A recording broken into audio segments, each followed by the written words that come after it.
Salve, muito boa noite. Obrigado por estar aqui acompanhando o Frente a Frente, diretamente dos estúdios da Rede Vida, daqui de Brasília. E nós, como sempre, trazendo um político para discutir política. Política faz a sua vida. A gente, no primeiro bloco, falou muito de Previdência, como sempre. É um tom monocórdio por aqui. Só se fala em reforma da Previdência no Congresso, por onde passa aqui em Brasília, porque atinge a quase todos. Por que não dizer a todos? Deputado, um dos debates firmes aí da Previdência é privilégios.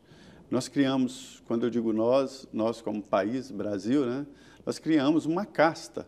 Hoje a elite brasileira é de funcionários públicos. A gente vê isso aqui em Brasília, judiciário, legislativo e executivo, por essa ordem, né? A média de aposentadoria do judiciário é acima de R$29 mil. A aposentadoria no Congresso, a casa que o senhor faz parte, 22 mil. Do Executivo, 8 mil. E aí fica se discutindo ali, é o BPC, a aposentadoria rural, que nada significam. Eu acho que é uma vergonha uma aposentadoria de 70 mil, de 80 mil reais. Né? Por que não se discute isso? Na verdade, Zé, essa que devia ser a discussão. Nós devíamos estar discutindo agora como retirar privilégios. E nós topamos, nós concordamos. Ontem, o líder do governo, o vice-líder, Tarcísio Perondi, o que ele falou na comissão? Ele falou assim, é verdade que o sacrifício vai para os mais pobres. Ele admitiu que o sacrifício vai para os mais pobres. Porque na conta do governo, de 1,1 trilhão que eles querem economizar... Em 10 anos. 900 vem dos mais pobres. Então, essa conta não pode acontecer. O que nós temos que fazer... A conta que eu vi era 700. Não muda muito, mas é... É 900. Mas se fosse 700, como você ouviu... Né? Afinal, eu vi ontem num seminário do Sindifisco. Então, dos 700 que vai para os mais pobres, de 1 tri... você está pesando na costa dos mais pobres. Vamos pesar do lado certo. Vamos pesar, vamos equilibrar as contas da Previdência, tirando privilégio, mexendo com os privilegiados. Eu falei aqui, primeiro, nós queremos um regime único, que dê o mesmo tratamento para os civis e o mesmo tratamento para os militares. E o mesmo para os funcionários públicos. Segundo, nós queremos a igualdade entre o serviço público e a iniciativa privada. Terceiro, ninguém acima do teto. Ninguém acima do teto. De 5 mil. É isso. E nós vamos também fazer com que aqueles setores que estão não pagando a Previdência, vamos trazê-los para dentro do pagamento da contribuição. Assim, você faz a reforma da Previdência correta. Se eu tenho um problema de telhado, eu não vou mexer na hidráulica. Se eu tenho um problema de hidráulica, eu não vou mexer no telhado.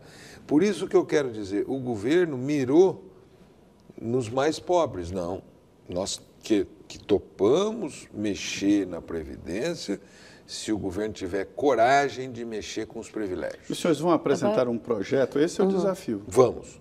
Primeira coisa, nós vamos dizer o seguinte, esse troço de capitalização, que é uma privatização da Previdência, não tem negócio. E a desconstitucionalização também não tem. Fazer. Nem a desconstitucionalização, nem a capitalização. Porque a capitalização é pegar o pobre e botar na mão do banco.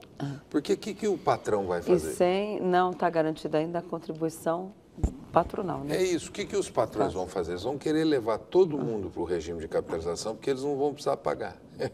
Eles vão só cobrar da pessoa.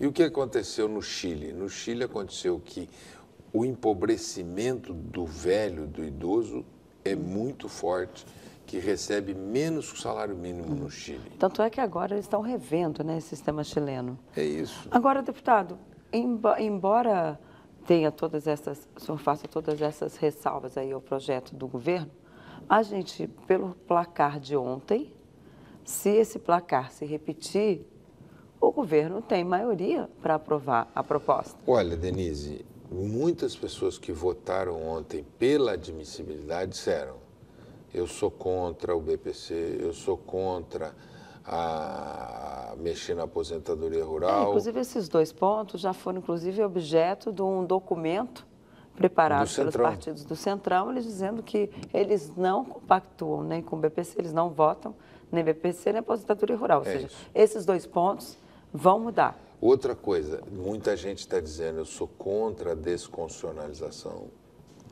e muita gente está dizendo eu sou contra a capitalização, né? Portanto, esses 4 pontos precisariam ser derrotados na segunda fase. Eu não sei se o senhor ouviu hoje lá o Felipe Salto, da Instituição Fiscal Independente. Ele dizia hoje lá no Parlamento que o coração da proposta é a idade mínima e o aumento do tempo de contribuição. Sim. Que esses 2 pontos o governo não abre mão. O senhor acha que a reforma pode acabar restrita a esses dois aspectos? Na minha opinião, ela vai se restringir muito. Ela vai se restringir muito. E aí a economia deve ficar à metade? A economia vai ficar da metade para baixo, tá certo? O que nós temos que discutir com esse governo, né? A primeira coisa que nós temos que discutir com esse governo é vamos tomar medidas para pegar os privilegiados, esses que o Zé Maria Trindade está dizendo aqui, que tem que ser pegos. Se eles toparem, nós topamos. 2. E o Zé já está cheio de perguntas ali. E a segunda coisa que nós temos que dizer para o governo é o seguinte: não, você, governo, precisa fazer um programa de geração de empregos. Tem muita gente desempregada. Os dados da economia hoje apontam que foram eliminados, foram fechados 43 mil postos de trabalho no Brasil. Tem 13 milhões de desempregados no Brasil. A Previdência depende também de você criar empregos. E o desespero das pessoas é não ter emprego. Tem uma pergunta aqui, deputado. Aqui é o professor Marcos Rubens. Boa noite, Marcos. Faço parte da Pastoral da Saúde na região episcopal de Brasilândia, São Paulo. Muito obrigado. Aí ele faz uma pergunta interessante aqui. Minha questão é, considerando emendas constitucionais do congelamento de gastos, né, aquela do teto, a reforma trabalhista, reforma de ensino, né, da LDB, qual é o tipo de brasileiro que se quer vivendo e por quanto tempo esse brasileiro deverá viver em nosso país? Não, primeiro, mandar um abraço, Marcos Rubens, pedir para você mandar um abraço para o meu amigo bispo emérito Dom Angélico, aí da Brasilândia, e dizer o seguinte: eu elenquei medidas que têm que ser adotadas numa reforma previdenciária e você lembrou de uma, Marcos, que é a reforma trabalhista. A reforma trabalhista, ela acentuou a informalidade, ela acentuou o trabalho precário. E nós temos que fazer modificações na reforma trabalhista de tal sorte com que você formalize as relações de trabalho para as pessoas pagarem a Previdência. Você também falou da PEC 95. A PEC 95 congelou os gastos públicos. Para o Brasil voltar a crescer, nós precisamos de mudar, revogar a PEC 95, não é? Portanto, tem várias medidas que você precisa adotar agora, como mudar a reforma trabalhista, adotar o imposto sobre lucros e dividendos, acabar com as desonerações e revogar a emenda 95 e o Estado brasileiro fazer 2 coisas. A primeira coisa que o Estado brasileiro precisa fazer é obras públicas. Ele precisa retomar o Minha Casa Minha Vida. Mas para isso tem que ter dinheiro em caixa. Mas o que acontece hoje? Você precisa, por exemplo, por que o Brasil não está igual a Argentina, o Brasil não está igual a Venezuela, o Brasil, porque o Lula providenciou ali uma poupança que são as reservas, tá certo? Não? Nós precisamos discutir agora como transformar parte dessas reservas em investimento público. Investimento no Minha Casa Minha Vida. Minha Casa Minha Vida, vocês viram a notícia de hoje, não? Acabou o dinheiro. Vai acabar. O ministro falou hoje na comissão, né? Vai acabar em 3 meses. Deputado, uma pergunta aqui, já continuando. Quem é a pessoa? Não colocou o nome aqui, mas dizendo o seguinte, que o senhor apresenta propostas, mas que não coloca valores, né? E aí diz que o discurso parece populista e que vai dizendo que vai prejudicar pobres e tal. Sobre a proposta que o senhor colocou, a base econômica. Olha, a base econômica do que eu coloquei, a gente atinge cerca de 600 bilhões de economia. Na base econômica do que eu coloquei. Se você acabar com essas desonerações para diversos setores que receberam essas desonerações no momento que Eduardo Cunha era presidente. A Dilma botou lá uma lagartixa, virou um jacaré. Virou um jacaré. Quer dizer, eles esticaram aquelas desonerações de tal sorte que virou um jacaré. Então vamos Tempo de Game of Thrones é bem capaz de ter virado um dragão, né? Um dragão, é isso. Então, o que nós temos que fazer? Retirar essas desonerações, colocar o imposto sobre lucros e dividendos. O que acontece? Então tem que vir uma reforma tributária, desculpe interromper, É claro, antes dessa reforma da Previdência. Eles estão falando, não sei se você está percebendo, o Guedes começou a falar no imposto sobre lucros e dividendos, mas tudo isso ele fala para depois.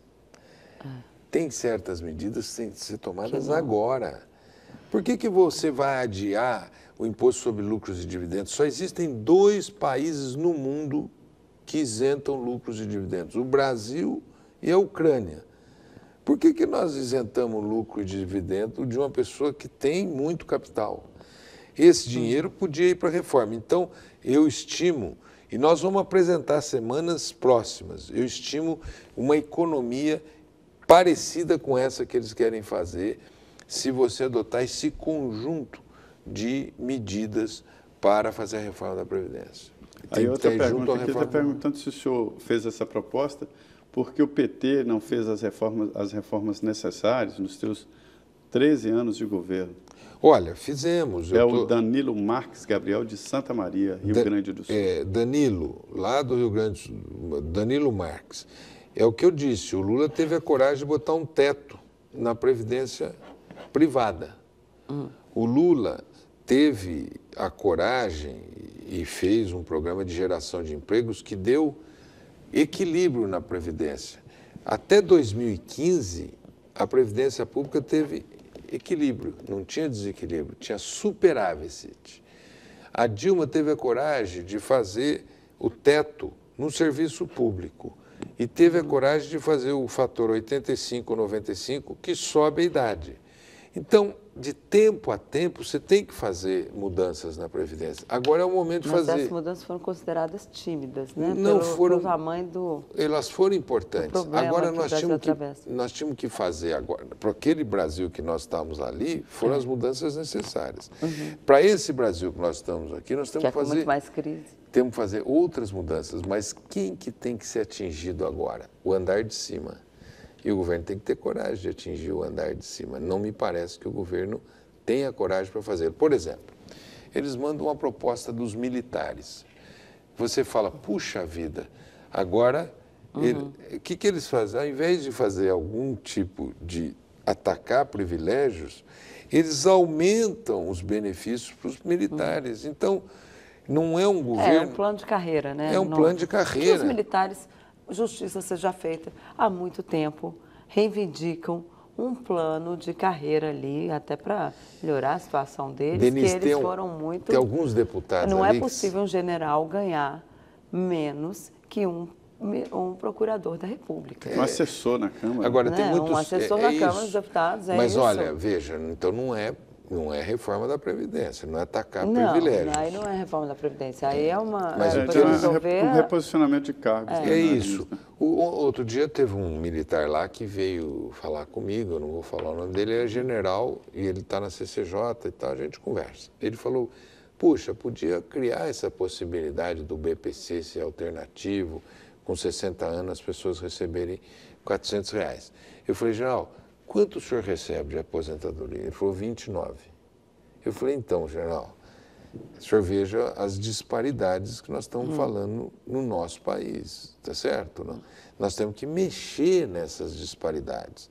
Assim, não podemos tratar... Eu sou favorável que todos no Brasil, todos tenham um tratamento igual. Igualitário em termos de aposentadoria, né? É isso. Aposentadoria do regime geral, né? E quem quiser mais, que vá buscar. Que vá buscar fora, na poupança, no regime de capitalização privada, etc. Nós vamos para mais um intervalo. Eu convido você a participar do nosso programa. O Zé Maria está ali com o WhatsApp do nosso programa, que é 61 98369 5236.